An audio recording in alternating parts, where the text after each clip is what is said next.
जगत साहब बहुत माजरत के साथ आप लोग झूठ बोल रहे हैं। हमें 25 करोड़ नहीं चाहिए, मेरी तरफ से अपनी माँ बहन को दे दें, हमें नहीं चाहिए। माँ बहन के पास बहुत ही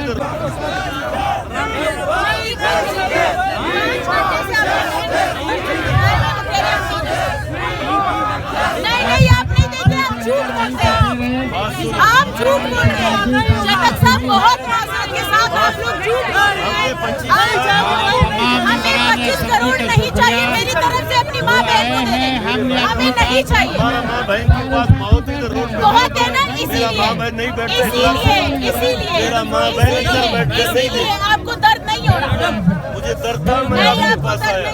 मेरा माँ बहन रोड पे नहीं बैठती है, आपके नहीं है मेरा माँ बहन। इधर के लिए निकली समझ आई। आप बात सुने, आप बात सुने, आप ही बात